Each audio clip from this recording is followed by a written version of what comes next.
Hello, my name is Carter Kirchhevel, and I have a show called Catching Up With Carter on Thursdays from 10 to 11 a.m. on Saddleback College Radio 88.5 HD2. Check out and subscribe down below if you'd like to see more recordings of this show and to see my NFL and college football takes. Did you miss your football games this week? Do you need to catch up? Welcome to Catching Up with Carter here on Saddleback College Radio. Thursdays at 10, he will recap it all. Hello and welcome to Catching Up with Carter here on Thursdays from 10 to 11 a.m. You are listening here on 88.5 HD2 Saddleback College Radio, and we are going to get right into it here in just a few minutes as we had some amazing games this weekend. And again, welcome to Catching Up with Carter, where we recap all Los Angeles sports. We will cover the Rams, Chargers, Raiders, and 49ers games, and for college, we will cover USC, UCLA, and of course, here at Saddleback College Football. Before this, you were just listening to Circles by Post Malone, one of my favorite songs, and this weekend of football was absolutely wild. It'll be super exciting to cover. I cannot wait. Our next song is Let It Happen by Tame Impala, and we will get right into our recap of the Los Angeles Rams, Chargers, Raiders, and 49ers games as we get into our first segment all about the NFL. Again, you are listening here on 88.5 HD2 Saddleback College Radio. My name is Carter Kirchhevel, and we'll be right back after this quick song. Rams, Chargers, 49ers, Raiders, USC, UCLA, and of course, Saddleback Football. He covers it all.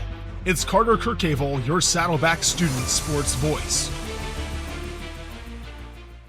Hello and welcome back to Catching Up with Carter here on 88.5 HD2 Saddleback College Radio. My name is Carter Kirchhevel, and as I said before, we are going to get right into our NFL segment. We were just listening to Let It Happen by Tame Impala, another one of my favorite songs. I love Tame Impala, but we're going to get right into this recap as we start off with the Los Angeles Rams. Jesus!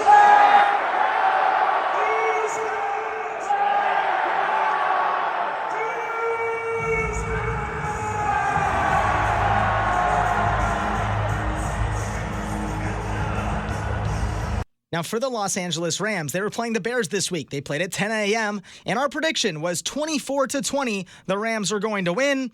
Ended up being the exact opposite. The Bears won 24-18, so that prediction was trash. So that just it was awful. That prediction was absolutely horrible. I don't understand what was going on kind of in this game really for the Rams themselves. So we're going to go into this little recap here as we start off. The Bears, they start off the game and they have to punt right away. So the Rams have pretty good defense, but then the Rams, they go down the field and they settle for a field goal. They only go up 3-0. Then the Bears, they have to punt, and then that's the end of the first. So the Rams are up at the end of the first. Then the Rams, they settle for another field goal, 6-0. They just can't finish. They can't get down the field and get a touchdown. They settle for another field goal, 6-0. Then the Bears have to punt, but then get a fumble recovery to get the ball back. So it hit off of a player from the Rams, and it was recovered by the Bears. So they got the ball back, and a 1-yard touchdown run from Johnson just gives them the lead. It ends up that the Bears, they take the lead 7-6. Then the Rams, they drive down the field, and Carty, who's been a great kicker for the Rams this year, he just misses, and it was the first one of his entire just career. It was wild. I couldn't believe that he missed that one. I was really hoping he would have made that one because it would have taken the lead. Then the Bears, they respond by going down the field and they extend the lead. It's now 10-6 right before halftime, and they're up at half. Crazy start to the game itself, and so the Rams are down. Then the Rams, right away after halftime, they drive down the field and they get another field goal. It's now 9-10, and then Caleb Williams, he throws a touchdown pass to DJ Moore. It's 17-9, and the Rams, they put a touchdown on the board with a Kyren Williams touchdown run, but they fail the 2-point conversion. It's now 15-17, and it's just, I don't understand what's going on. The Rams, they should be winning this game. It should be their game to win. And so that's the end of the third quarter. They're down by 2 points. It's close. So we'll see kind of what happens. But then Bears, they drive down the field, and Swift gets a long touchdown run to extend the lead further, 24-15. And the Rams settle for another field goal. They do get the ball back, but they throw an interception, and that's it. Caleb Williams, he kneels the ball out, and the game's over. And so it was just a tough week, and it showed. The Bears defense showed the weaknesses of the Rams that they were missing. They're still missing Nakua. They're still missing Cooper Kupp. They're missing a lot of those people. But For fantasy football, if we look at Colby Parkinson for the Rams, he had 7.3 fantasy points with 4 catches and 33 yards. If you need a tight end, he's not a bad option. I maybe would go for him. He looks like someone who maybe could be a good fantasy tight end. And so next week, the Rams play the Packers at 1:25 p.m. And for me, 28-21. I still think I'm going to say that the Packers are going to win this one. I think that the Rams are going to fall again, and I just think the Packers with Jordan Love, they played well against the Vikings. I just can see it happening. So that's the end of our Rams recap. Next, we're going to be going into the Los Angeles Chargers.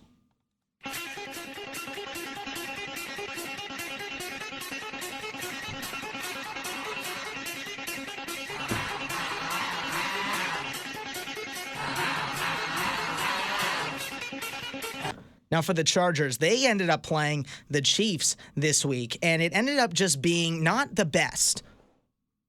I would just say that the Chiefs themselves, they're just a dominant team. And so the Chargers, it just ended up that for me, my prediction, I couldn't have not gone for the Chiefs. I couldn't have not rooted for them or saying that they were going to win. So I said 27-7 Chiefs win. A little bit closer than that. It was 17-10 the Chiefs ended up winning. So it was a little bit closer than I believed it was going to be. But it ended up that the Chiefs, they ended up winning this one only by 7. So we're going to go through a little bit of this game recap. So the Chargers, they start the game with a forced fumble to turning the ball over and get the ball back. Then McConkey has an amazing catch in the back of the end zone to start the game 7-0. Very good start for the Chargers. They are up. Then Mahomes, he throws an interception. And the defender, he fumbles, and then the Chargers do recover again, get the ball back. And if you watch this game, he threw that interception, and then he actually ended up hurting his own receiver. Rashee Rice now looking like he might have had a torn ACL after Mahomes hit him in the knee, and it just hyperextended. So just a crazy kind of start to the game. Then the Chargers, they settle for a field goal, starting the game 10-0. The Chiefs then have to punt, and that's the end of the first quarter. Chargers are up 10-0. Very good start for them. Then the Chiefs, they have to punt, and then that, as I said, that was the end of the first. Then the Chargers, they punt it right back. Chiefs are then forced to punt again. Chargers then punt again. Chiefs punt. Chargers punt. Then finally a score. As a deep pass from Mahomes to Xavier Worthy gets the first points for the Chiefs. It is now 7-10. Xavier Worthy is going to have to step up now with Rashee Rice most likely out. Then the Chargers, they punt yet again. The Chiefs miss a field goal right before halftime, and that's it. The Chargers are still up by 3. Then the Chargers go for a long field goal right after halftime, but misses wide right. Very, very weird miss for Cameron Dicker. He usually doesn't miss those. Then Chiefs get a field goal to tie it at 10. That's the end of the third quarter. Then Chargers go for it on 4th and 1 in the fourth quarter inside the red zone, and they do not get it converted, turning the ball over. The Chargers then force a punt, and the Chiefs force a punt to get it right back. The Chiefs then score a touchdown off a run up the gut to P. Ryan, taking the lead 17-10. Chargers are forced to punt off a Chris Jones sack, and the Chiefs run the clock out. That was it. And this was a lot closer than I thought, but still, Joe Alt is expected to miss time as he is still hurt. Justin Herbert, he did not look 100%. He looked injured. He did not look like himself. I was really hoping they would be a little bit better, but it just wasn't for the Chargers. But they showed that their defense can play well. And so next week they get a bye week. It's a good bye week. They get to relax. They get to chill and recover. That's the biggest thing. They get to recover. And so we're just hoping that bye week helps them. Next week, on October 13th, that is 2 weeks from now, they play the Broncos at 1:05 p.m. We will have that prediction next week. Our next team we're going to be going into is the Las Vegas Raiders. Raider Nation, stand up! And for the Raiders, they played the Browns at 1:25, and it ended up, we had a prediction last week, 27-24, the Raiders were going to win. Final score was 20-16, the Raiders won. So we'll go through this little game recap here. And the Browns, they started with a touchdown pass to the right of the end zone, 7-0. So that was an early lead for the Browns, seeming like they had some momentum on their side. The Raiders then start with a punt. Then the Browns settle for a field goal. They extend a lead to 10-0. So that's 10 of their 16 points already. That's the end of the first quarter. Then a double reverse scores for the Raiders. Getting their first points on the board is Trey Tucker. He gets it back into the game. It is 7-10 now. Browns have to punt it back. Then the Raiders, they settle for a field goal to tie it at 10. So it's now tied 10-10. Browns then have to punt. Raiders then kneel it out to go to halftime. It's 10-10 going into half. Then the Raiders' first drive ends with a field goal, 13-10. So they take the lead. And then a crazy bobbled interception from Amari Cooper turns the ball over and gives the ball right back to the Raiders. And Turner scores off another reverse sweep. So they loved using this reverse sweep in this game, extending the lead to 20-10. Then the Browns, they have to punt. Then that's the end of the third quarter. They're up. That's the total points for the Raiders. So the fourth quarter, then a fumble from the Raiders is picked up and returned for a touchdown. It does not get the extra point. It is 16-20. The Browns, they scored off a defensive touchdown. So is Deshaun Watson going to do anything? Then he throws a long touchdown to Amari Cooper. So you might be thinking, why are you saying it's 20-16? Ended up being a holding call, bringing it all the way back, then just punts back and forth. Browns get in the red zone right at the end of the game and get stuffed on fourth down, and that is it. It's over. Raiders get a win. And going off of what was happening last week, the Raiders, I'm going to say the same quote that happened last week from Antonio Pierce. He said, as the game went on, Pierce said, I think there was definitely some individuals that made business decisions, and we'll be making business decisions going forward as well. The Raiders still, they looked better, but they don't have Max Crosby next week. Looks like Devontae Adams wants to be traded. So next week, the Raiders play the Broncos at 105, and this is my upset of the week. I'm going to say the Broncos win 21-17. So that is the end of our Raiders recap. Next, we're going to be going into the 49ers.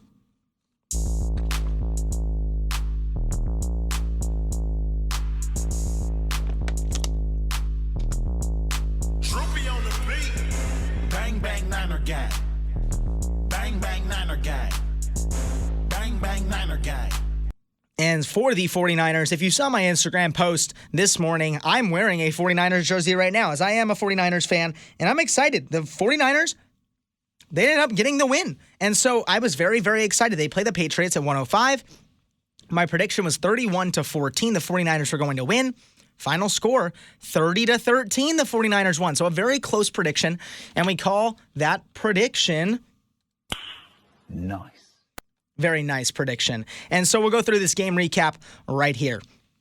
Starting off, the Patriots punt on their first drive, giving the ball back to the 49ers. Then the 49ers start with a field goal, going up 3-0. Then the 49ers, they force a fumble. And the 49ers recover, getting the ball right back. 49ers settle for another field goal, go up 6-0. That's the end of the first quarter. A little bit of a struggle getting some touchdowns going for the 49ers. But the Patriots, they can't score anything. Then the Brissett, he throws a pick six to Fred Warner. Right now, Fred Warner is in the MVP conversation, in my opinion. Very hot take, but I think Defensive Player of the Year 100%. But he is playing at an MVP type level, Ray Lewis type level right now, getting a pick six, 13-0. He is definitely the best linebacker in the league. Then the Patriots go for it on 4th and 1, and they get stuffed on their next drive, and then that leads to a Jordan Mason reception for a touchdown. But then Kittle was holding, and it ended up happening that Kittle, he scores a touchdown himself. So it looked like he was trying to almost like hold to get a touchdown, but ended up he got a touchdown over 3 defenders. If you go watch that clip, very, very cool. Going up 20-0. Then the Patriots fumble, but recover, and that ends the first half. So 20-0, good first half score for the 49ers. Then right away, the 49ers, they fumble off the kickoff right away and turn the ball over. The special teams has been a very big struggling point for the San Francisco 49ers. They need to figure out what's going on that special teams side. Then a pass to the left, Austin Hooper gets the first points for the Pats. It is 7-20. Then a deep pass to Debo gets the 49ers in the red zone. Jordan Mason runs to the left, untouched for another touchdown, 27-7. Then the Pats, they have to punt. 49ers punt it right back. Pats have to punt. 49ers punt, and that ends the third quarter. Punts back and forth to end that third. Then the Pats settle for a field goal, 13-27. Purdy throws the ball to Debo in double coverage, and it ends up throwing an interception. Very sad interception in the end zone. And that just turns the ball over, and the Pats, then they have to punt. 49ers then settle for a field goal to extend the lead, 30-13. Then a strip fumble from Nick Bosa. He was trying to get at the quarterback all day, and Jacoby Brissett finally let one go, and Nick Bosa, he gets a fumble, gets the recovery himself, and the 49ers, they run out the clock. And going through a little bit of the news here, Christian McCaffrey was placed on IR, meaning he will be out till at least week 6. And George Kittle and Debo, thankfully they were back, which helped. It was a good win to get back on track for the 49ers. They are 2-2 on the season.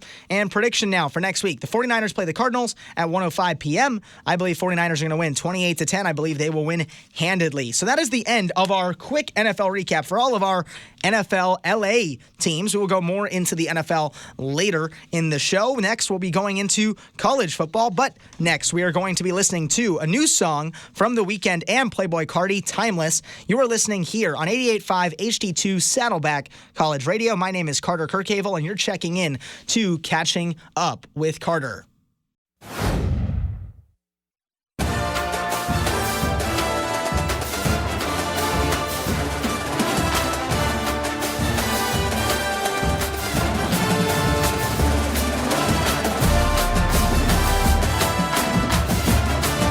Hello and welcome back to Catching Up with Carter here on Saddleback College Radio 88.5 HD2. My name is Carter Kirchhevel, and we are going to get right into our college football recap, as it was a very exciting weekend for both USC and UCLA, having some great matchups. We were just listening to Timeless by The Weeknd and Playboi Carti, a new song, very, very fun to listen to. So we'll get right into it with the USC Trojans.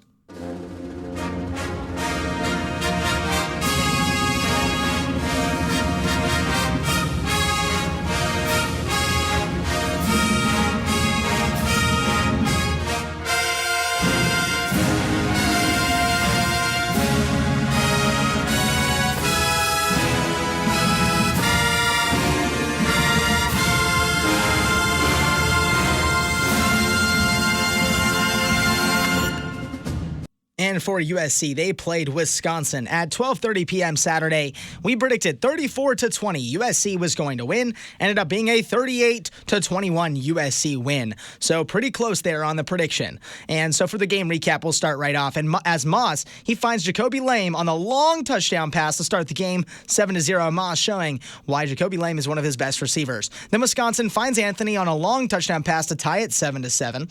USC has to punt off a dropped pass. And then the Badgers, they punt it right back. Ends on the 1-yard line. Great punts, great special team play from the Badgers on the other side. Then Moss, he throws a pick to the Badgers, turning the ball over, and that ends the first quarter. The Badgers then punt, and Branch, he fumbles the ball and ends up turning the ball over, giving the ball right back to the Badgers. And Wisconsin, they score off a run to the left, take the lead 14-7. So special teams on the other side for USC was struggling. Then USC, they settle for a field goal to bring it closer, 10-14. Then Walker, he gets another touchdown run for the Badgers to extend the lead 21-10. Moss then fumbles off a sack, and Wisconsin recovers. The Badgers have to punt, and the Trojans run the clock out before halftime. It's 21-10. USC Trojans, they seem like, oh goodness, they were having a really bad first half, but ended up getting it back, just getting everything back on track in the second half. Then the Trojans, right away, they do have to punt, but it recovers off a drop punt to get the ball back. So 2 drop punts in this game, and Moss, he finds Lame again for a touchdown in the back right of the end zone on a fade. It is now 17-21. Then the Badgers get stuffed on 4th and 1, turning the ball over on downs. Moss finds Deuce Robinson in the end zone to take the lead 24-21. Badgers, they have to punt, and that's the end of the third. So they take the lead 24-21, and Moss, he scores off a great read option and flips into the end zone to extend the lead 31-21. Very athletic play, but a little bit scary. It looked like Moss could have been hurt there. Then the Badgers, then they throw a pick 6 off of 2 bobbles to extend the lead even further for the Trojans, and it's 38-21. Final score, Badgers do not get a 4th down conversion, and the Trojans run the clock out to end the game. That was the final, and so the Trojans, they end up winning, and it looks, they just get back on track. They're hoping to get one of those playoff spots, and they're doing a good job with this playoff push. Next weekend, they play Minnesota at 4:30 p.m. on Saturday. The prediction for that game is 28-21. USC wins. We're hoping that we'll see USC get another win on their plate. And so next, we're going to be going into UCLA. After that quick just recap of the Trojans, we'll be getting into the Bruins.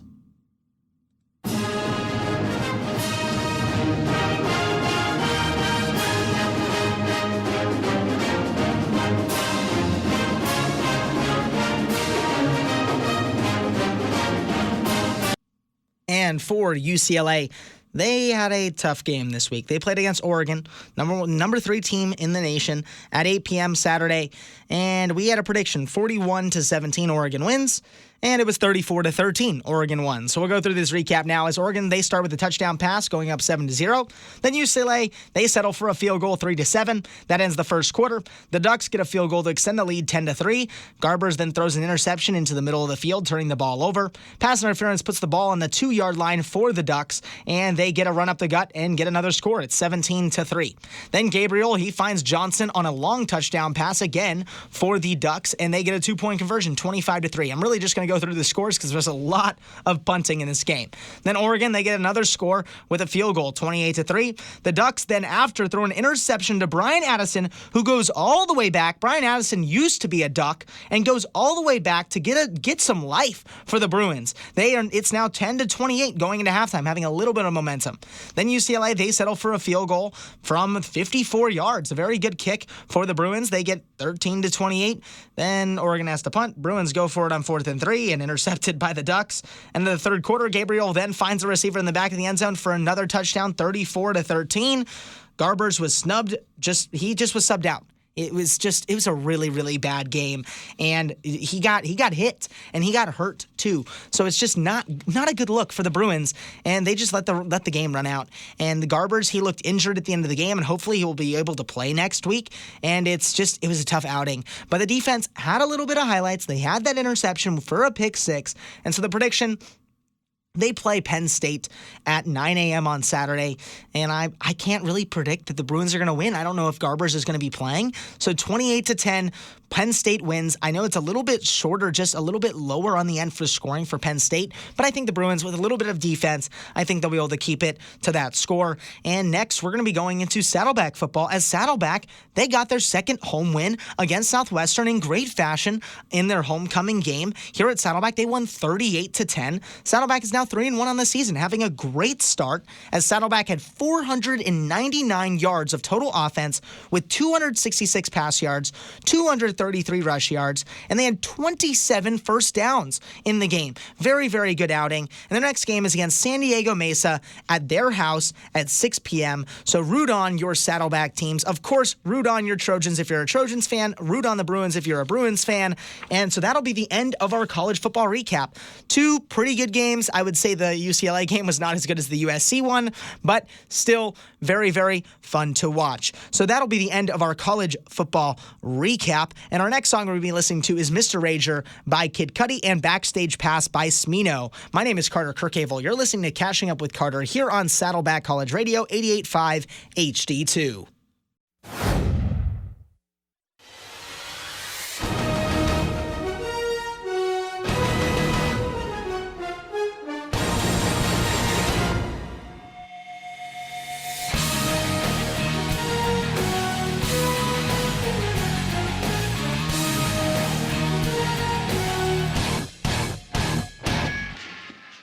Hello and welcome back to Catching Up with Carter here on Saddleback College Radio 88.5 HD2. And you're catching up with Carter here as we are going to go into all of the NFL matchups that happened last week and next week as we get started to see if my predictions were nice or if they were trash. So we're going to start off with Thursday Night Football from last week. Cowboys versus Giants. We had a prediction, 34-20 Cowboys.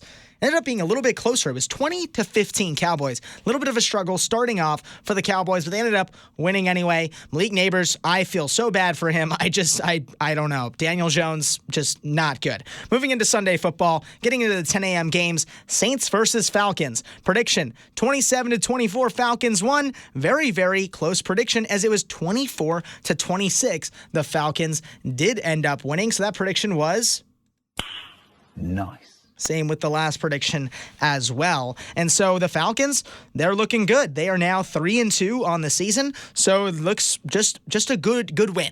And a good win, even though it was a close win, very, very good win for the Falcons. Good win for Kirk Cousins. Good win for that Falcons organization.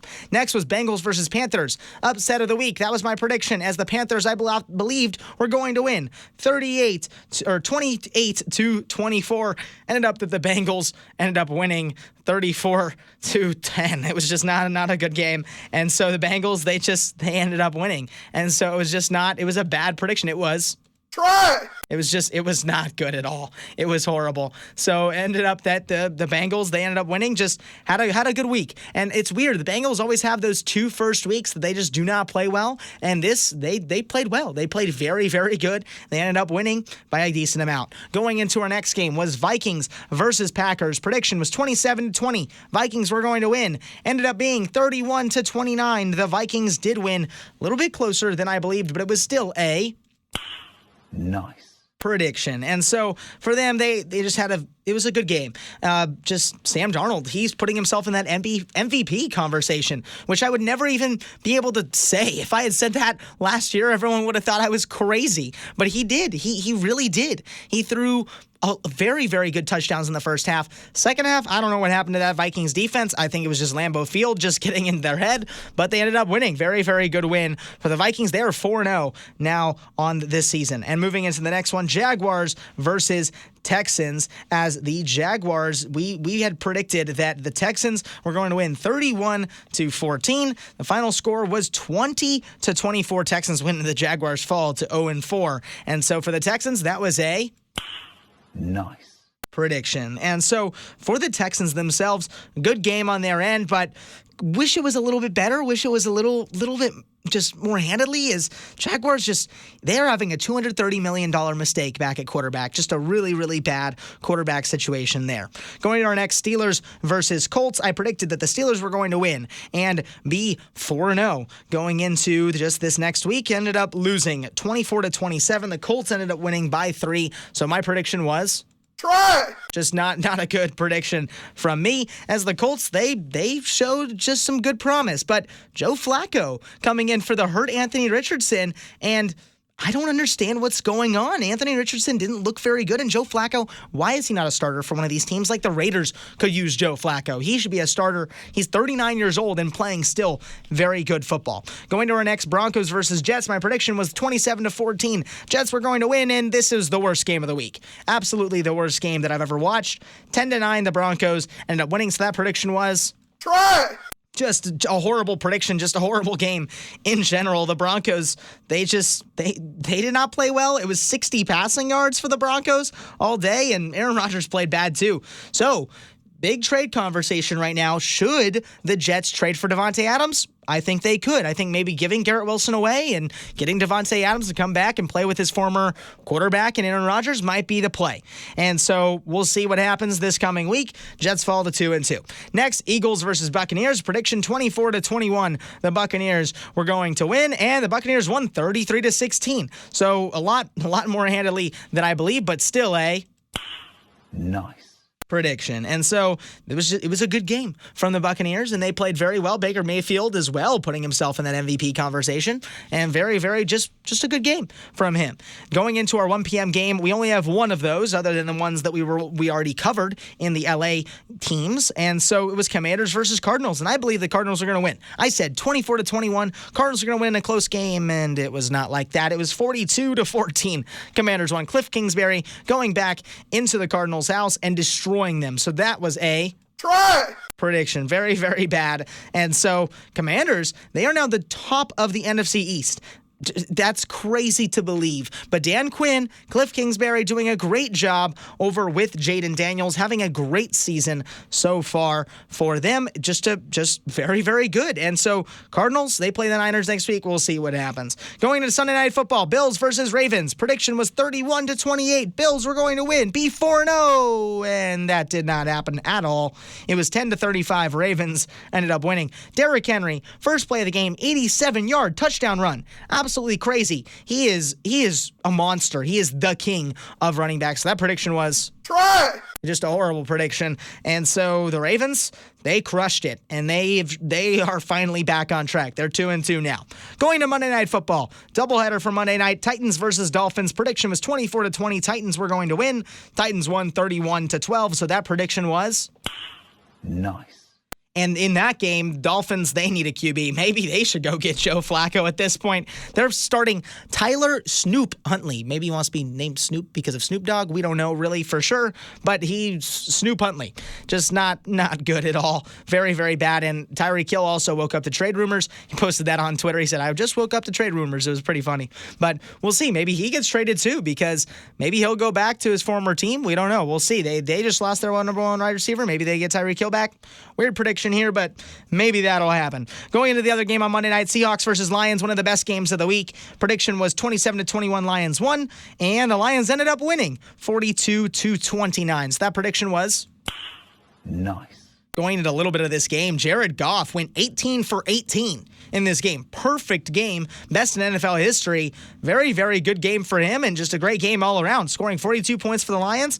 Goes up to 3-1, looking like they can compete with the Vikings in that NFC North. Now we're going to be going into our NFL matchups for next week, as tonight at 5:15 p.m. we have the Buccaneers versus the Falcons. I believe that the Buccaneers are going to win 28-21. I think it'll be closer, but Baker Mayfield, I believe in him a little bit more than Kirk Cousins right now. Going to Sunday football, we have a 6:30 a.m. game. We have London. That's Jets versus Vikings. I think it'll be closer than people will believe. I think everyone's saying the Vikings are going to win very handily, but 27-24, the Vikings are going to win. That's my prediction. I think that Sam Darnold is going to have a good just game in general. And going into our 10 a.m. games, the normal time, hopefully maybe you can wake up for the 6:30 a.m. I don't know if I'm going to be able to wake up, but 10 a.m. we'll see. Panthers versus Bears. Prediction 28-14, Panthers win. I know that sounds ridiculous, but I think Andy Dalton's going to have a game. I think that's my upset of the week. A lot of you might be asking me just what? Well, why would you say this? But I think Andy Dalton, I think he's going to be able to play well. I believe it. And so then next is Ravens versus Bengals. I think the Ravens will win. It'll be a little bit closer, 28-24. I think that the Bengals, they'll end up losing this one just because it's a matchup inside division. I don't think they're going to win this one. And I think the Ravens, they're going to go up to 3-2. Then we go into the Bills and Texans. I think the Texans are going to win 27-20. I think it's going to be a closer game, but I think the Bills, they're starting to show their true colors. Played a few bad teams at the beginning of the season, then played the Ravens and got crushed. Next, Colts versus Jaguars. I think the Colts are going to win by 10, even if Joe Flacco is playing, 31-21. Then the next is Dolphins versus Patriots. I think this is where you pick up the Patriots defense this week, as I think 17-14 Patriots win, but I think those touchdowns might be off of interceptions because Snoop is not going to play very well. It's almost like Snoop Dogg at quarterback. Then the Browns versus the Commanders is our last 10 a.m. game. Prediction 34-14. The Commanders are going to win. I think they're going to crush it. I think the Browns are not doing well. I think Nick Chubb, once he comes back, they'll maybe do a little bit better. But right now, Commanders are just showing that they are a great team. Going into our one and only 1 p.m. game, Giants versus Seattle. Seattle, I think, is going to win 28-17. I think they'll bounce back after the loss. They scored 29 points still, so I think they'll have a good just bounce back and be able to beat the Giants, who just don't really have anybody but Malik Neighbors. Going to Sunday Night Football, Cowboys versus Steelers. Prediction 24-14, Cowboys win. I think this is when maybe they decide to go for Russell Wilson at quarterback after maybe a tough week for the Cowboys, for the Steelers. And for Monday Night Football, our last game we're going to go through is Saints versus Chiefs. Chiefs are 4-0. Saints are 2-2, and this is my upset of the week, my other one other than the Panthers. I think the Saints are going to win this one. I think that the Chiefs are going to be exposed. Without a wide receiver one, I think the Chiefs are going to struggle. 24-20, Saints win. Great defense, and so that's my predictions for the NFL this week. Thank you for listening here on Catching Up with Carter. We're going to have one more little segment after this. Thank you for catching up with me for all the NFL games and all the NFL matchups. Next, we're going to be listening to Calling by Metro Boomin from that Spider-Verse movie. Very good movie just a few years ago. And so we'll be listening to that. You're listening here on 88.5 HD2 Saddleback College Radio. Hello and welcome back to Catching Up with Carter here on 88.5 HD2. And just this is the end of our show. Thank you so much for listening. And we went through all of our recaps for the NFL. Very, very fun day today. And so we'll just see what happens. Maybe next week, maybe I get all these right. I hope so. We had a golden prediction last week. Didn't have one this week. Maybe we'll have one. And so thank you again for listening. We were just listening to Calling by Metro Boomin. And next we're going to be listening to another song from Tame Impala, Borderline by Tame Impala. Very, very good song. Thank you so much for listening. Thursdays at 10 to 11 a.m. I'm always days here going through all of your NFL and college football recaps. Very, very fun. Thank you so much again for listening, and I will be back next week with more NFL, college football, and of course, Saddleback football takes and recaps. Thank you so much for listening. You're listening here on 88.5 HD2 Saddleback College Radio. Next, you're going to have Francis Starr with Do I Sound Like Your Dad from 11 to 1 p.m. Please check that out. Very, very fun show. Thank you so much again for listening here with me, Carter Kirchhevel, here on Saddleback College Radio.